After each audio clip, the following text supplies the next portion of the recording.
வணக்கம் நேயர்களே, ஸ்ரீ சக்திரா பக்தி சேனல் நேயர் அனைவருக்கும் வணக்கத்தை சமர்ப்பிக்கிறேன்.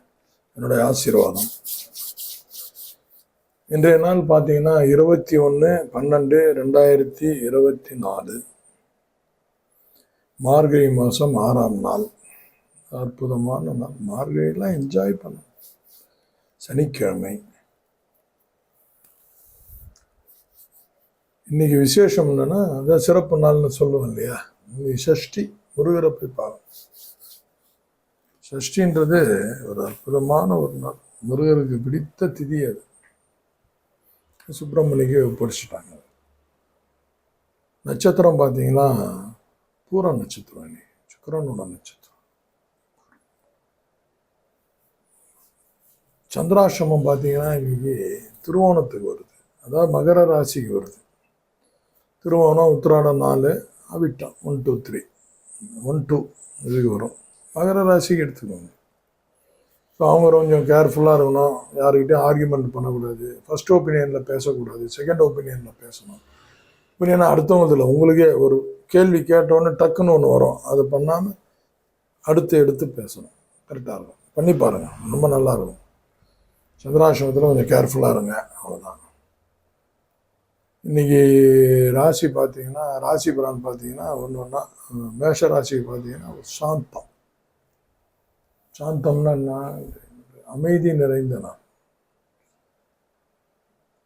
அவங்களுக்கு திருப்தியாக இன்னைக்கு ஒர்க் பண்ணியிருப்பாங்க. அப்போ தானே சாந்தம் ஏற்படும். சிவராசி நேயர்களுக்கு பார்த்தீங்கன்னா வெற்றி பழிக்கும் நாள். இன்றைக்கி எல்லா விஷயத்திலையும் கொஞ்சம் கான்சன்ட்ரேட் பண்ணால் லாஸ்ன்றது கிடையாது. ஒரு வேலைன்னு லாஸ்ன்னு இருக்கக்கூடாது. பணம் வேற எல்லாமே பணம்னு போயிடுவாங்க நம்ம ஆளுங்க. இன்னைக்கு ரிஷபராசி நேயர்களுக்கு வெற்றி தரக்கூடிய நாள். மேஷராசிக்கு சொல்லிட்டேன், அவன் சாந்தம் நிறைந்த நாள். ரிஷபராசி நேயர்களுக்கு வெற்றி தரக்கூடிய ஒரு நாள். எல்லாத்துலேயும் ஸ்மார்ட் ஒர்க்கிங் இருக்கும், நல்லாயிருக்கும். மிதுன ராசி நேயர்களுக்கு எக்ஸ்பேண்டேஷன், நல்ல விஷயங்கள் அடுத்து கொஞ்சம் கண்டினியூ ஆகும். ஊருக்கு போகிறோன்னு வச்சுக்கோங்களேன், மெட்ராஸில் பயங்கரமாக மழை பெய்யுது, டிஸ்ட்ரிக்ட் லீவ் விட்டான்னு வச்சுக்கோ, சந்தோஷம் தானே, இன்னும் ஒரு நாள் லீவ் பண்ணலாம். அந்த மாதிரி விருத்தி ஆகும், எல்லாம் நல்ல விஷயங்கள் விருத்தி ஆகும். கடகராசி நேயர்களுக்கு பார்த்தீங்கன்னா லாபம் பயக்கும். போட்டு வைத்த திட்டம் ஓகே கம்பெனி இன்னைக்கு அவங்களுக்கு கடகராசி நேயர்களுக்கு நல்லாயிருக்கும். சிம்மராசி நேயர்களுக்கு பார்த்தீங்கன்னா ஒரு உயர்வு தரக்கூடிய ஒரு நாள். அவங்க எண்ணங்கள், அவங்க சிந்தனைகள், அவங்களுடைய ஒர்க்கு எல்லாமே நல்ல இடத்துக்கு அவங்க ஆக்ஷன் போகும், ஒரு அபிவிருத்தி. கன்னிராசி நேயர்கள் பார்த்தீங்கன்னா புதிய முயற்சிக்கு இன்னைக்கு திங்க் வரும். அதுக்கு ஒரு பிள்ளையார் சொல்லி நீங்கள் போடுங்க. யாரெல்லாம் பிள்ளையார் சொல்லி போடுறீங்களோ இன்னைக்கு சக்ஸஸ் பண்ணுவோம். துலாம் ராசி நேயர்களுக்கு இன்னைக்கு யோகம் தரக்கூடிய ஒரு நாள். நன்மை, அதிர்ஷ்டம் எல்லாம் வேற, யோகம் வேற. எதிர்பாராத அடி ஜாக்பாட் மாதிரி அடிக்கிறது, அதுதான் யோகம். நல்லாயிருக்கும். துலாம் ராசி நேயர். விருச்சிக ராசி நேயர்களுக்கு பார்த்தீங்கன்னா இன்னைக்கு கொஞ்சம் மனக்கசப்பு ஏற்படக்கூடிய வாய்ப்பு இருக்குது. மௌனம் காக்கணும். பிரிவு உண்டாகும். நண்பர்கள்கிட்ட, மனைவிமார்னு சொல்லக்கூடாது, மனைவி கிட்ட, குழந்தைங்க கிட்ட மிஸ் அண்டர்ஸ்டாண்டிங், அதனால் ஒரு பிரிவு அந்த மாதிரிலாம் ஏற்படும். அது கொஞ்சம் இல்லாமல் பார்த்துக்கோங்க. தனுசு ராசி நேயர்களுக்கு புகழ், கீர்த்தி, ஸ்மார்ட் ஒர்க்கிங்னாவே அது வந்துடும். நீ ஸ்மார்ட் ஒர்க்கிங் இருக்கும். மகர ராசி நேயர்கள் பார்த்தீங்கன்னா நீ நன்மை பயக்கும் தான். எந்த ஒர்க்கும் நடக்காமல் ஒரு வேலை நடந்துடும் இன்னைக்கு, அதுதான் நன்மை பயக்கும் தான்.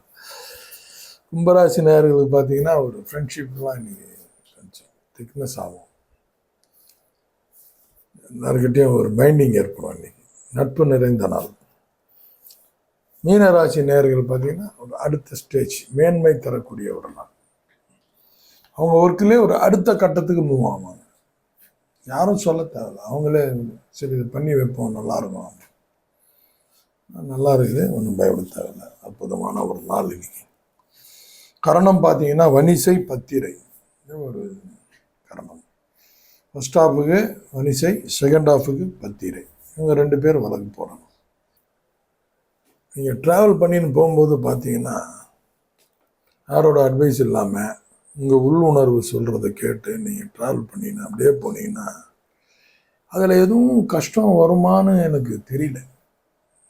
கஷ்டம் வராது.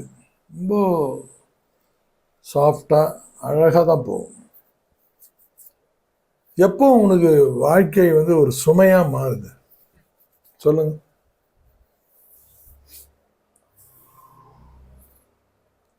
ஆசைகள் வரும்போது சுமையாக மாறுகிறது என்றார். ஆசைனா வெறும் ஆசை கிடையாது. ஒரு நார்மல் லைஃப்பில் நீ இருப்ப. ஏசியில் படுத்து தூங்கினா நீ எல்லா வீடும் வந்து எல்லா ஆஃபீஸும் சென்ட்ரல் ஏசியாக இருக்குது. வீட்டில் வந்தால் தூங்க முடியல. சென்ட்ரல் ஏசி நம்மளும் ஒரு ஏசி போட்டுக்கலான்னு நம்ம சக்திக்கு மீறி ஒரு வசதி பண்ணிக்கணும். ஒரு உதாரணத்துக்கு சொல்கிறேன். இதாவது கொஞ்சம் தேவைப்படக்கூடிய, ஏன்னா பகலெல்லாம் ஏசியில் வந்து நைட் இருக்கும், இது கூட தேவையில்லை வருது. சில பேர் வந்து தன்னுடைய சக்தியை மீறி ஆசைப்படுவாங்க. அது ஆசைப்படுறது பட்டு அதுக்குண்டான பைண்டிங்கை ஏற்றுப்பாங்க, கடன் வாங்குவாங்க, எல்லாமே. எப்படா வாழ்க்கை உனக்கு சுமையாக மாறுதுன்னு பார்த்தீங்கன்னா ஆசைனால ஒரு காரணம். அந்த ஆசையை வைத்து கொண்டு அடுத்து அதை இம்ப்ளிமெண்ட் பண்ணி நடைமுறை நீங்கள் படுத்தும் போது சுமையாக மாறுது. அதனால் ஆசையை தவிர்த்தாவே உன்னுடைய வாழ்க்கை மிக மெல்லிதாக மாறிவிடும். கோழின் இறகு போல, மலரின் இதழ்கள் போல இருக்கின்றது. ஸோ நீ வந்து ஆசைகளை தவிர்த்து உன் வாழ்க்கையை வாழ்ந்து பாரு. ஒரு 48 நாள் ஆசைகளுடன் ஒரு 48 நாள் வாழ்ந்து பாருங்க. ரெண்டுத்துக்கும் அந்த டிஃப்ரெண்ட் நீ எழுதின்னு வந்தீங்கன்னா தெரிஞ்சிடும். இது சுமையே இல்லாமல் இருக்கும், இது சுமையோடு இருக்கும். அத்தனைக்கும் ஆசைப்படணும்னு சொல்கிறாங்க. இப்படி ஒருத்தர் ஒரு கருத்து எழுதிப்பார். அப்போ தான் உங்களுக்கு இதில் இருக்கிற அந்த டிஃப்ரென்சேஷன் தெரியும். தப்பு இல்லை. எனவே இன்றைய நாள் சிறப்பான நாளாக அமையணும். எல்லாம் வல்ல நேயர்களுக்கு நமஸ்காரம்.